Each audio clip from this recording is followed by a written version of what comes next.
¿Qué tal? Sean bienvenidos a esta cuarta sesión de investigación operativa, investigación de operaciones. Como su nombre lo indica, lo que estamos haciendo aquí es analizar los procesos que lleva a cabo la empresa en sus diversos departamentos. En esta sesión ya vamos a abordar el rubro de presupuestos, el rubro de algunas cuestiones operativas o de producción bastante interesantes, ¿no? Espero les agrade, es la segunda unidad y comenzamos entonces. Esta segunda unidad viene con una introducción a la programación lineal. Como su nombre lo indica, es solamente planteamientos en curva, planteamientos en donde todavía no son de segundo grado, todo es de primer grado, pero aún así se puede complicar, ¿no? Lo trascendente aquí es que es muy fácil de entenderlo, ¿no? Estamos trabajando con la ecuación de la curva y de ahí no nos vamos a zafar, ¿no? Pueden ser de dos variables. Más adelante lo vamos a hacer múltiple, pero ahorita va a ser sencillo. En la segunda parte planteamos qué es un problema de programación lineal. Todo planteamiento de problema debería de iniciarse con una pregunta fundamental, ¿no? ¿Cuál es el problema en sí? Aquí en programación lineal, esa pregunta nos la hacemos con base en una ecuación, ¿no? Es así como vamos a trabajar y finalmente vamos a concluir la sesión 4 con una solución gráfica de problemas bidimensionales de programación lineal. La cualidad y además lo aceptable de un problema bidimensional es que estamos trabajando solamente con dos planos, ¿no? Plano Y, plano X, la curva. Aunque aquí en programación lineal no solamente trabajamos con una curva, trabajamos con varias curvas. Cada una de ellas nos va a limitar el espacio objetivo. O sea, solamente una determinada área va a ser la aceptable para que nosotros podamos tomar una decisión correcta, eficiente, ¿no? Y en esa área vamos a encontrar la maximización o minimización de costos o de beneficios. Y bien, sin más, comencemos esta cuarta sesión, unidad 2. Algunos antecedentes históricos y definición de la programación lineal. Ya les había yo adelantado, a mí me apasiona también bastante el hecho de que la programación lineal y la investigación operativa en especial se haya desarrollado con tanto ahínco, con tanto conocimiento en el área no productiva, no económica, sino en el área del armamento, en el área de la guerra, ¿no? A mí me parece de alguna manera inaudito cómo es posible que algunas de las herramientas más poderosas que tiene el ser humano hoy en día las hayamos rescatado, nos las hayamos apropiado de la guerra. ¿Que no pudimos haber llegado a esos mismos planteamientos sin haber pasado por esa cuestión tan terrible de muertes de seres humanos? Pero bueno, así se ha planteado la situación. Y bueno, empecemos con estos antecedentes. El desarrollo de la programación lineal se considera entre los avances científicos más importantes del siglo XX, pues su impacto ha sido extraordinario. Déjenme decirles que ya les había comentado que Taylor había trabajado con los procesos, ¿no? Estaba viendo que cada uno de los maquinistas, cada uno de los operadores, al realizar su trabajo, llevaban tiempos, llevaban momentos, ¿no? Y él, analizando esos movimientos, esos procesos, pudo eficientar la operación productiva de una empresa, ¿no? Inclusive, con solamente unas cuantas maniobras, unas cuantas formas de dominar una máquina, se podría eficientar, se podían lograr más producto del que se estaba dando hasta ese momento, ¿no? Sin embargo, ese planteamiento de Taylor dejaba mucho que desear. Ya les había también yo comentado que a veces las raíces o las razones para hacer las cosas no tienen de alguna manera sus raíces como que están viciadas, ¿no? Les había yo planteado que Taylor anunciaba hipótesis incorrectas, diciendo que los seres humanos de forma innata somos flojos, ¿no? Evadimos el trabajo, entre otros aspectos, ¿no? Pero en la nueva administración, en la moderna administración, sabemos que los trabajadores, como todo ser humano, si se le dan las condiciones, si está en el lugar apropiado, va a poder desarrollar todo su potencial, ¿no? Entre otras cosas que ya nos dictan que Taylor estaba mal. Y ese planteamiento lo regreso a la programación lineal. Estos avances científicos importantes del siglo XX, su raíz puede estar imbuida de elementos incorrectos, ¿no? Un planteamiento. Cuando nosotros desarrollamos la programación lineal, quiere decir entonces que nosotros vamos a eficientar, vamos a maximizar, vamos a minimizar costos, pero eso no quiere decir que esa maximización nos lleve a un mayor beneficio social. Estos planteamientos pueden también ser utilizados para mayor beneficio individual, mayor maximización del proceso productivo a una costa de determinadas situaciones, ¿no? Como llevar a un caos al sistema social y al sistema natural. Cuidado con ese aspecto, ¿no? Porque ustedes pueden desarrollar una teoría brillante, pero puede ser mal utilizada, ¿no? Para explotar, para vejar, para fines incorrectos. Actualmente es una herramienta de uso común esta programación lineal que ha beneficiado a muchas organizaciones, eso sí es cierto, en distintos países con ahorros de cualquier índole, por lo que su uso se está ampliando rápidamente a todos los sectores de la sociedad. Una gran mayoría de los cálculos científicos en computadoras usan la programación lineal, proliferando las publicaciones y libros sobre esta materia de gran aplicación. Otro aspecto que les quiero adelantar es que la programación lineal, como muchos de los aspectos también matemáticos y de la teoría administrativa y de la economía, se basan solamente en elementos estáticos, asimilando que la realidad es así, ¿no? Cuando nosotros estamos hablando de programación lineal,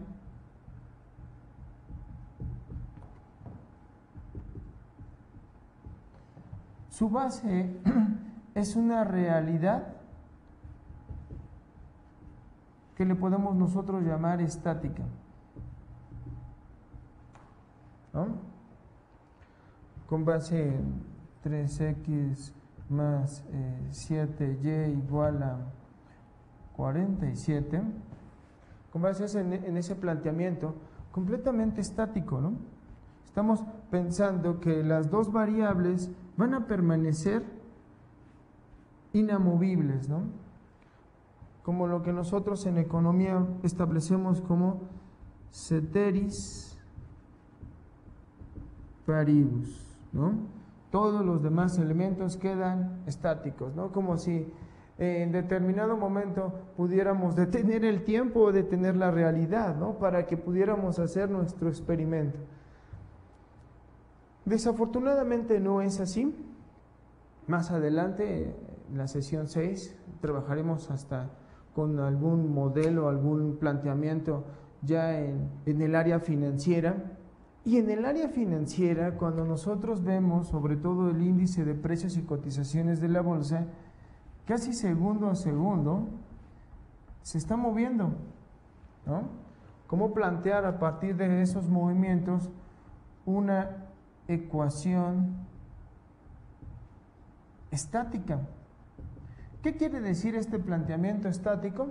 Que solamente vamos a agarrar un momento de todo ese vaivén en la bolsa mexicana de valores para que nosotros podamos tomar una decisión.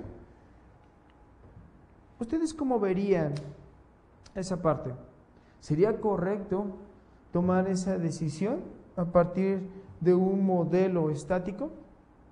O aún así, los modelos más avanzados, porque esto que les estoy dando de programación lineal, que nada más tiene que ver con un solo aspecto estático, no se incluye el tiempo, aún cuando nosotros vamos a incorporar ecuaciones en diferencia, cuando nosotros incorporamos ya matemática todavía más avanzada, y podemos nosotros argumentar en diferentes puntos y momentos, estableciendo diversas variables para que nosotros podamos de alguna manera interpretar todo el vaivén de la Bolsa Mexicana de Valores de un X día, ¿no? 15 de septiembre.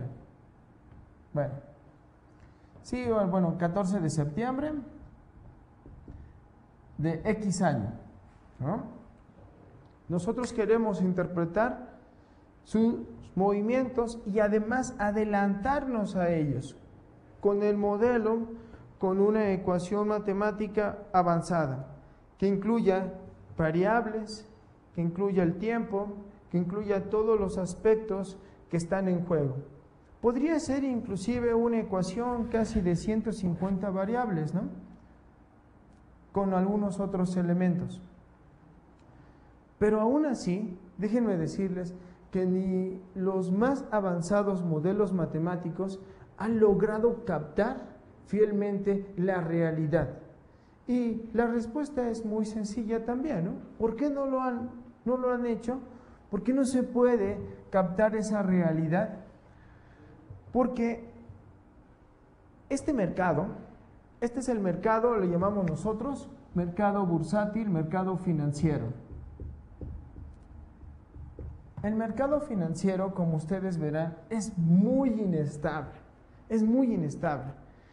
Hagan de cuenta que en el mercado financiero todos los participantes están en pos de aumentar su ganancia y como están compitiendo con esa ganancia, están especulando con esa ganancia, entonces ese interés individual de cada uno de los sujetos que intervienen en el mercado rompe el esquema.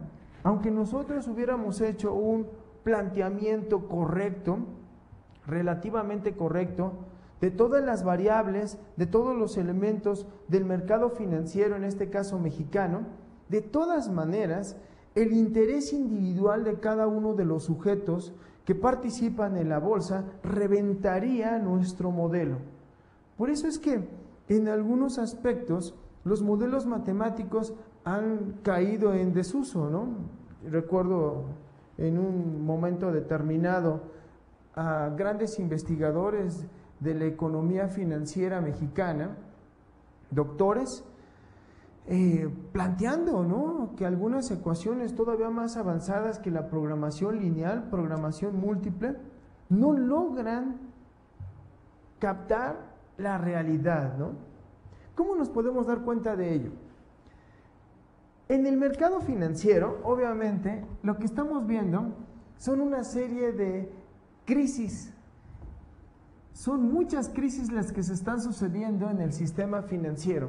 Obviamente, no solamente son los estados, sino también las empresas, los inversionistas o las instituciones interesadas en adelantarse a esta crisis. ¿Por qué se quieren adelantar a esa crisis? Porque obviamente toda crisis devenga un costo y a veces ese costo es altísimo. Ese costo es muy alto. Por lo tanto, todos los que participan también en la bolsa quieren adelantarse a esa crisis Y aún con los modelos más avanzados no han podido adelantarse a muchas de esas crisis. Al contrario, cuando menos se lo esperan, cuando de repente la bolsa de valores está en una pendiente positiva, permanente, de buenas a primeras se viene una caída. Y esta caída es eufórica. A grandes rasgos, podríamos nosotros decir que todo lo que ganan los inversionistas, de una o de otra manera, llegan a perderlo. Pero, ¿ellos pierden? Esa es la pregunta, ¿no? Y la respuesta es que ellos no pierden. Todo lo que ganaron se lo embolsan ellos. Todo lo que pierden se lo pueden exigir al pueblo de México, ¿no? Para eso, los inversionistas nacionales y extranjeros tienen una pequeña bolsa, tienen un pequeño seguro, que le llamamos nosotros en economía reservas monetarias. Esas reservas que tiene el Banco de México giran en torno a una pequeña cantidad de 160,000 millones de dólares. ¿No están esos 160,000 millones de dólares para salvar a las familias mexicanas? Están para salvar a los inversionistas nacionales y extranjeros que le apuestan a estos mercados eufóricos, a estos mercados tan inestables, para que en el momento en que venga una crisis podamos tapar ese gigantesco boquete con esos 160,000 millones de dólares.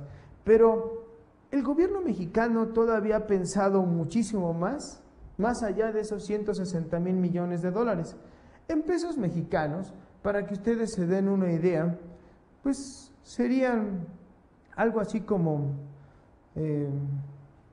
2 billones de pesos al alcance de cualquier inversionista extranjero o nacional. Ese es su seguro, ¿no? A costa de todos los mexicanos, por supuesto, ¿no?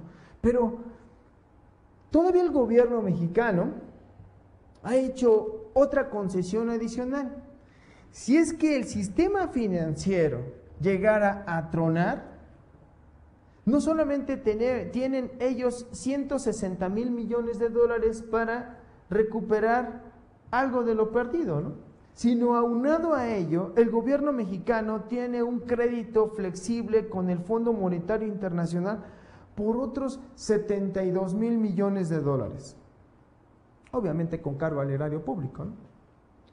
O sea, en total, algo así como 230,000 millones de dólares tienen los inversionistas extranjeros y mexicanos para salvaguardar sus intereses.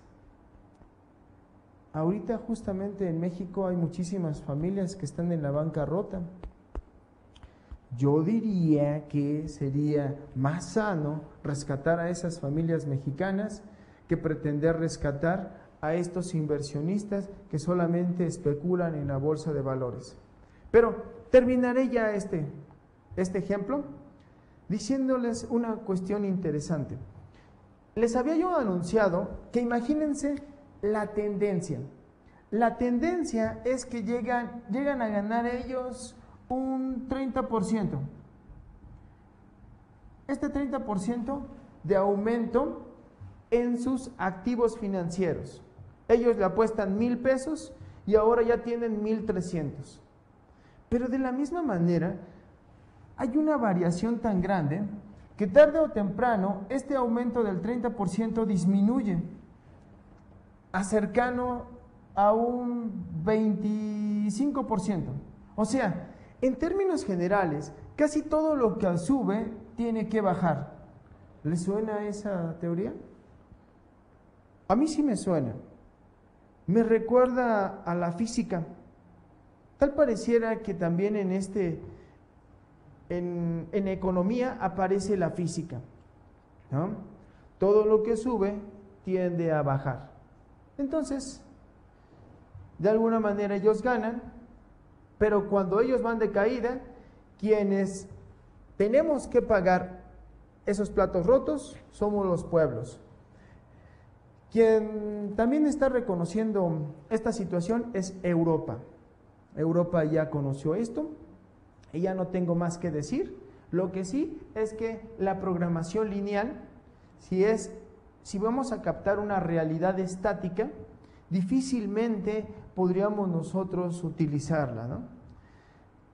Luego entonces, en conclusión, esta parte de la programación lineal, quiero que ustedes como futuros administradores lo utilicen solamente como una herramienta de apoyo, ¿no? Como si alguien les estuviera indicando, bueno, podría ser de esta manera, ¿no? Pero no es la realidad. No podemos nosotros sustituir la realidad con un modelo estático, lineal o aún un modelo dinámico. Eso va a ser muy difícil, ¿no? Yo les pediría que nunca lo intenten, ¿no? Eso sí, desarróllenlo. Puede ser una herramienta útil, pero no sustituye a la realidad. Uno de sus antecedentes entonces se registra con el método de análisis de insumo-producto que desarrolló el economista Leontief. Este insumo-producto es muy interesante, es una matriz de insumo-producto. De un lado podría estar sectores productivos y del otro lado los sectores productivos, y en esa matriz establecer cuánto de estos sectores productivos le brindan a los demás sectores productivos. Una ecuación, un planteamiento de insumo-producto, una matriz de insumo-producto muy sencilla, para que entiendan la aportación de Leontief. Imaginemos que son sectores económicos. De este lado tenemos al sector primario, secundario y terciario. Y de este otro lado también tenemos al primario, secundario y terciario. Lo único que establecemos aquí en sectores económicos es cuánto del primario no se le da al primario, ¿no? ¿O sí?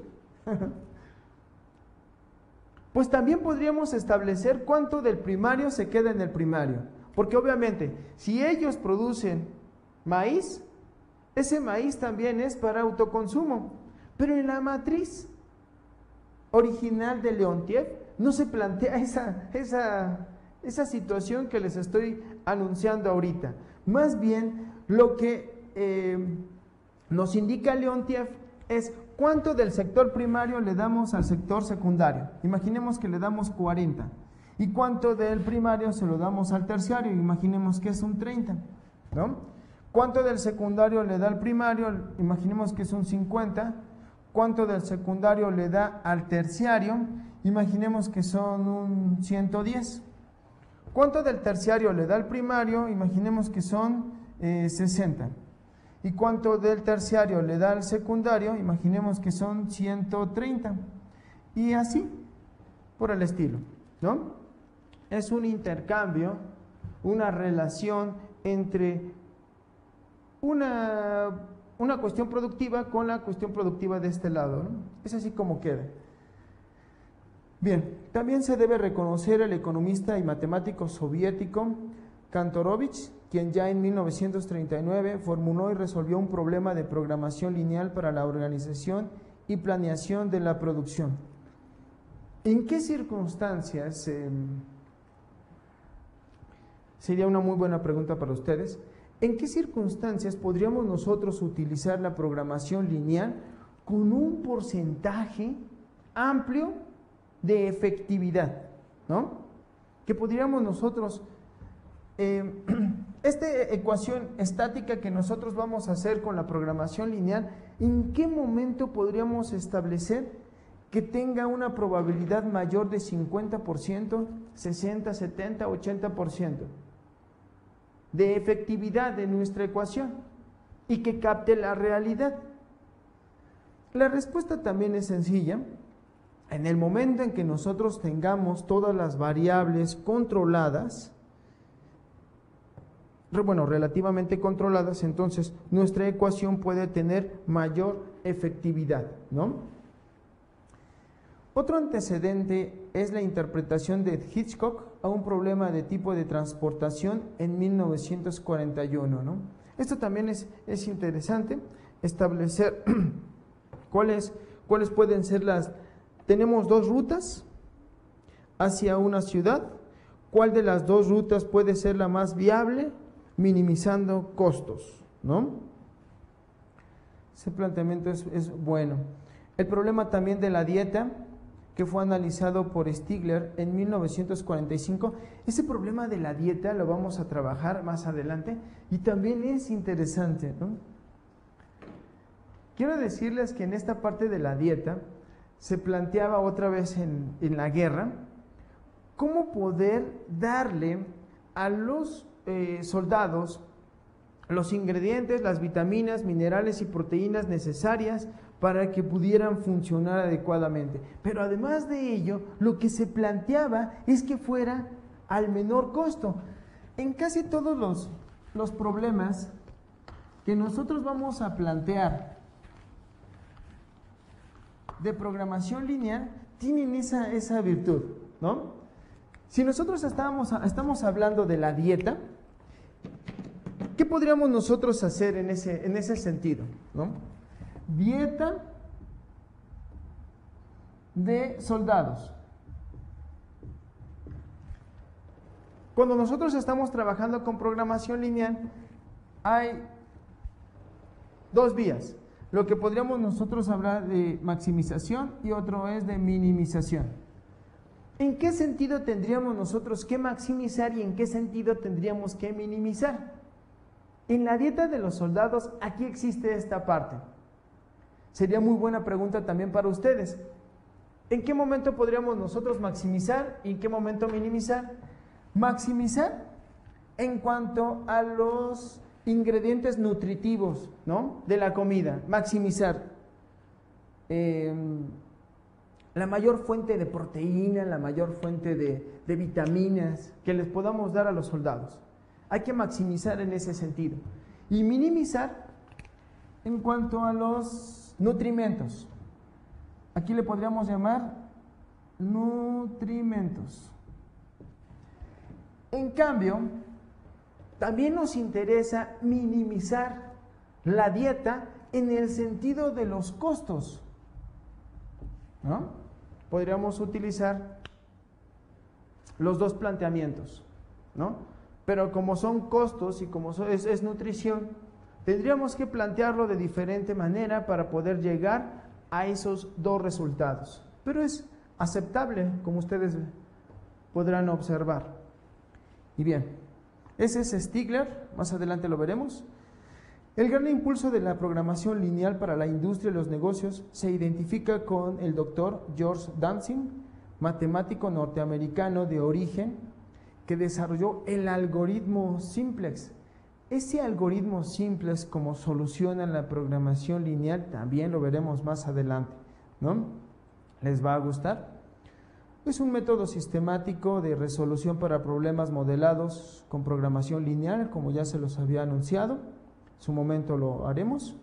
Esto ocurrió en 1947, cuando se ocupó con Marshall Wood y asociados de un proyecto para la Fuerza Aérea de los Estados Unidos.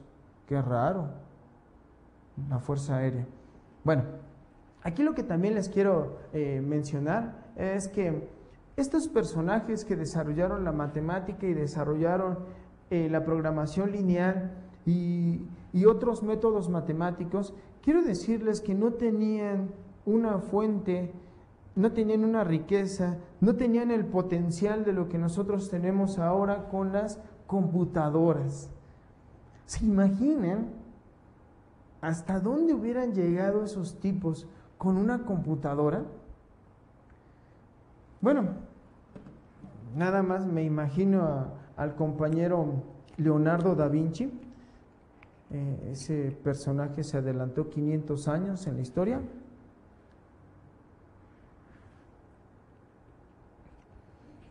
¿Qué hubiera hecho con una computadora? Uy, yo creo que hubiera llegado a la luna tranquilamente. Bueno, entonces se organizó un grupo de investigación con el título de Proyecto Scientific Computation of Optimum Programs. Actualmente las principales aplicaciones de la programación lineal son del área industrial. También, aunque en menor parte, en el campo urbano y el social. Esa es otra pregunta. ¿Cómo podríamos aplicar adecuadamente la programación lineal en la ciudad? ¿No? Hay muchísimas aplicaciones, desde ver los semáforos, desde ver vías alternas de comunicación, etcétera, etcétera, ¿no? Bien, a partir de 1950, un número cada vez mayor de investigadores, matemáticos y economistas, aislados o constituyendo grupos, contribuyeron al desarrollo de las diferentes ramificaciones de la programación lineal, en particular la RAND Corporation, con GB y Dancing y Orchard Hayes. Después, Ford, Fulkerson y Gale, el Departamento de Matemáticas de la Universidad de Princeton, también Drucker, Kuhn, en el grado de School of Industrial Administration del Carnegie Institute of Technology, con Chance y Cooper. Todos estos son grupos, y déjenme decirles que el desarrollo no solamente de las matemáticas, sino el desarrollo del conocimiento avanza más rápido, a pasos agigantados, cuando nos conjuntamos en grupos. ¿A qué me refiero? Grupos de científicos. Es muy sencillo poder apreciar esta situación de mayor avance cuando nosotros nos conformamos en grupos científicos, porque cuando es nada más un científico, avanza a pasos muy lentos. Es más, avanza un poco y retrocede, avanza un poco y retrocede, avanza un poco y retrocede. ¿Cuál es la razón muchas veces de que retrocede? De que hay conocimiento que no tiene. Eso quiere decir que se tiene que parar para recuperar ese conocimiento y seguir avanzando. Entonces, su crecimiento o su desarrollo de un científico es muy lento. Cuando nosotros hablamos de grupos científicos, estos grupos científicos, cuando alguien no entiende una cosa, aparece el otro y entonces continúa. Si alguien no tiene el elemento, el otro le puede ayudar y continúa. Entonces, es un planteamiento casi permanente o positivo de avance en grupos científicos, lo que no ocurre con solamente uno. Imagínense, en algunos planteamientos de avance, podría él hundirse demasiado porque encontró un callejón sin salida. Eso también es parte del conocimiento, no solamente de la matemática, sino también del conocimiento en general, ¿no? Aquí ya llegó a un punto difícil de poder pasar. Cuando ya estamos en la investigación científica, logramos o tenemos ese problema. Y finalmente podría ser esto una investigación. Otra pregunta sería, ¿esta investigación, a pesar de que inició aquí y terminó aquí, es correcta? ¿Es válida? ¿Aportó algo al conocimiento? ¿Cuál sería su respuesta? Y la respuesta es que este camino, si lo hizo riguroso, si lo hizo adecuado este científico solo, puede ser una aportación brillante a la ciencia. Puede ser a la ciencia matemática, ¿no? En el sentido de que ya sabemos que por estos rumbos llegamos a una conclusión falsa o inadecuada, ¿no? Bien, hasta ahí los grupos. Los dos primeros grupos trabajan en la teoría matemática de los programas y su instalación en computadoras. Los resultados se publicaron en el RAND Corporation en la serie de RAND Notes o Linear Programming and Extensions desde 1953 a 1961.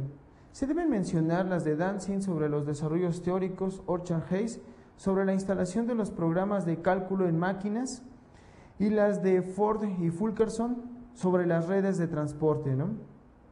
El cálculo entonces de las máquinas pueden ser en relación a una disyuntiva, ¿no?, de producción.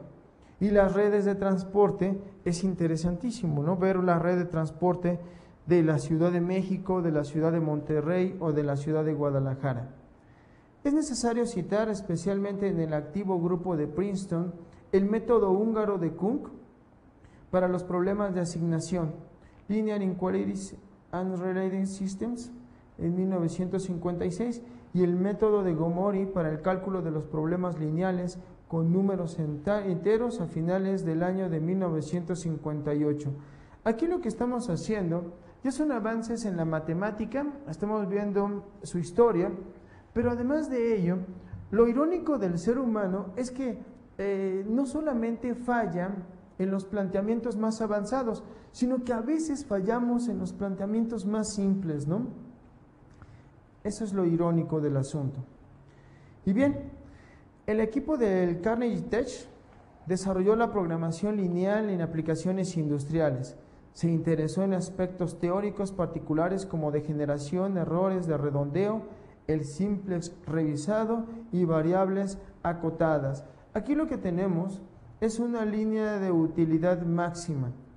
Lo que se plantea en programación lineal es encontrar esa maximización, que a veces esa maximización o regularmente se encuentra lo más alejado del punto de inicio, de origen, ¿no? Lo podemos plantear de forma muy sencilla para que no se pierdan. Imaginemos que el área, ese es el área en donde cae nuestro objetivo. Y dentro de esa área, nosotros podríamos plantear que la ecuación objetivo, nuestra ecuación objetivo es de este tipo, ¿no? Aquí está. Entonces nosotros hacemos solamente una paralela a esta, lo más alejado a ella, y este punto establecerlo como la maximización, ¿no? Es lo que nosotros tenemos ahí, lo que vamos a hacer. Eso se plantea como maximización, y el punto más cercano al origen podría ser entonces lo que conocemos como minimización. Lo veremos un poquito más adelante. En los últimos años, la notable y más prometedora, y el más prometedor parece ser la programación lineal en números enteros por Gomori, el principio de descomposición de Dantzig y Wolf, y los programas lineales estocásticos, el algoritmo punto interior de Narendra Karmarkar, con aportaciones importantes de un matemático ruso, Deakin, en 1967, redescubriendo después de la publicación de Karmarkar por varios investigadores, Barnes, Cavalier y Soyster. Además, Van der Weyden, Meketon y Friedman publicaron en 1986 una modificación del Karmarkar, un algoritmo de programación lineal. Al inicio, la programación lineal se llamó programación en estructura lineal. En 1948, Jalin Kubmens sugirió a George Dantzig simplificar el nombre a solamente programación lineal. Es una de las técnicas agrupadas como programación matemática aplicable a problemas de asignación de recursos limitados. Este es otro de los planteamientos falsos. Les había yo dicho que a veces la intención original de lo que ustedes están haciendo puede estar viciada. Cuando nosotros planteamos en economía recursos escasos, si nosotros partimos de la realidad actual,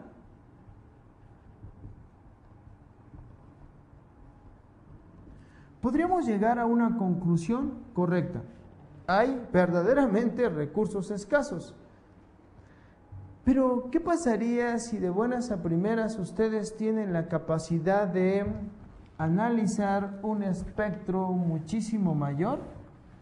Se darían cuenta de algo sorprendente, ¿no? ¿Qué pasaría si a ustedes les dijera que en vez de recursos escasos hay recursos abundantes. Cuando ustedes en la línea de tiempo recorren un espacio un poco mayor, aquí nada más estamos hablando del capitalismo, pero no es la única manera, no es la única etapa en la historia de la humanidad. Se podría decir que la historia de la humanidad tiene aproximadamente 3 millones de años. Y solamente en la última etapa, la última franja pequeñita, es donde aparecen los recursos escasos. Como no me puedo extender en ese punto, solamente les diré que alguien en el devenir histórico de la humanidad se apropió de los recursos. Esa parte se las dejo de tarea. No la voy a continuar, solamente les diré cómo el Imperio Romano se apropió de la tercera parte del mundo, ¿no? Esa es una apropiación. Cuando se apropian de esos recursos, efectivamente, da como resultado lo que conocemos como recursos escasos. Ese es el planteamiento de donde nace esta cuestión de línea recta, ¿no?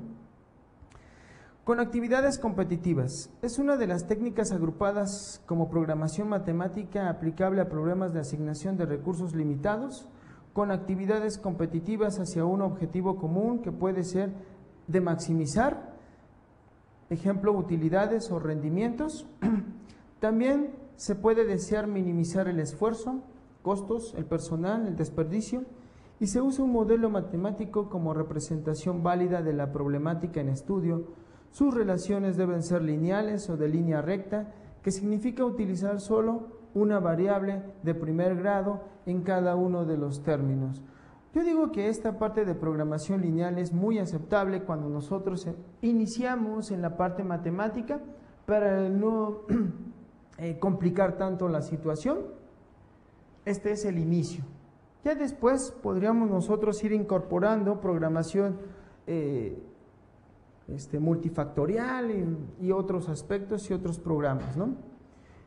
Entonces, el modelo de programación lineal es una representación simbólica abstracta de la realidad que se estudia en forma de expresiones lógicas matemáticas, conteniendo términos que significan contribuciones a la utilidad, al costo, al consumo de recursos, al recurso requerido, al recurso especificado, etc. Entonces, ¿qué es un problema de programación lineal? Contiene algunas partes. La primera es la definición, el significado cuantitativo de las variables. La segunda es una función económica u objetivo a optimizar, ya sea maximización o minimización. Y la tercera parte tiene que ver con algunas restricciones. Cuando nosotros establecemos esas restricciones, la básica restricción con la cual nosotros trabajamos es que X y Y deben ser siempre mayores o iguales a 0. Aunque podríamos establecer inclusive la restricción de que tiene que ser mayor a 0, ¿no? Muchos autores le ponen mayor o igual a 0. Esa es la restricción básica. Ya después incorporamos otras más. Condición de no negativo es lo que yo les estaba mencionando. Toda XJ es mayor o igual a 0, cuando J es 1, 2, N. Para que un modelo de programación sea válido, debe cumplir con los siguientes requisitos. La primera parte tiene que ver con la proporcionalidad. Significa que la contribución al valor de la función objetivo y el consumo o requerimiento de los recursos utilizados son proporcionales, ¿no? Z igual a 4x1. También tiene que ver con aditividad. Significa que se puede valorar la función objetivo Z, así como también los recursos utilizados, sumando sus contribuciones de cada uno de los términos. Aditividad. Divisibilidad significa que las variables de decisión son continuas y por lo tanto son aceptados valores no enteros para ellas. La hipótesis de divisibilidad más la restricción de no negatividad significa que las variables de decisión pueden tener cualquier valor que sea positivo o por lo menos igual a 0.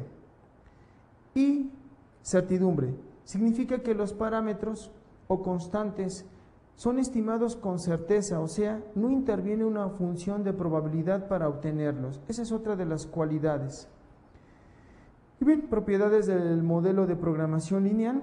El modelo de programación lineal es un caso especial de la programación matemática, pues debe de cumplir que tanto la función objetivo como todas las funciones de restricción sean lineales, sencillas, ¿no?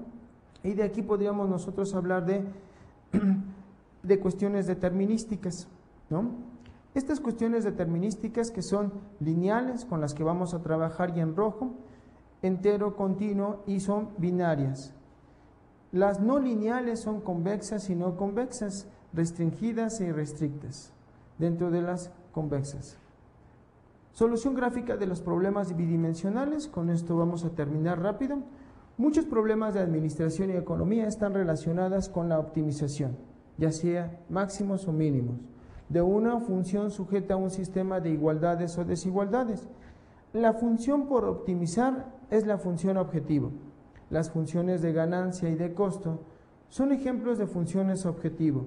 El sistema de igualdades o desigualdades a las que está sujeta la función objetivo reflejan las restricciones. Por ejemplo, las limitaciones sobre recursos como materiales y mano de obra impuestas a la solución o soluciones del problema. Los problemas de esta naturaleza se llaman problemas de programación matemática. Déjenme decirles otra cosa. El sistema educativo nacional falla en un aspecto fundamental.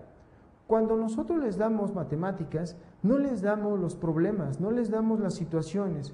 Y además de ello, cuando ustedes van a utilizar estos modelos matemáticos, deben de ir aparejados, deben de ir justamente con su evolución analítica.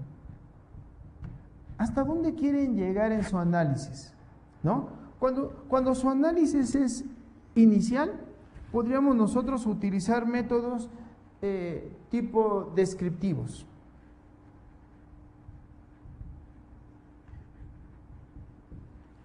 La clásica descripción de una flor, la clásica descripción de un animal, ¿no? La clásica descripción inclusive de la historia. Pero nosotros iniciamos describiendo las cosas. Después tendríamos nosotros que fragmentar las cosas para analizarlas y después para proyectarlas. Pero si nosotros no somos capaces de pasar de esta primera etapa de la descripción para llegar a otros niveles de abstracción, de análisis y comprensión, no tendría caso incorporar las matemáticas porque no tienen esa intención, ese bagaje, ese planteamiento que les serviría justamente para seguir avanzando. Esas son las matemáticas, ¿no? Llega un momento en que la cuestión descriptiva, que la cuestión del conocimiento necesita también apoyarse en elementos abstractos para seguir creciendo. Pero si ustedes no tienen ese conocimiento, si no tienen ese interés, entonces esta herramienta que es fundamental y tan poderosa como las matemáticas no les va a servir porque la van a encontrar como que separada de la realidad, ¿no? Su realidad es una y el planteamiento matemático es otro, y no es cierto. Más bien las matemáticas van apoyando su bagaje y su conocimiento, sus planteamientos se hacen más avanzados, ¿no? Y ahora los pueden ustedes formular con base en números.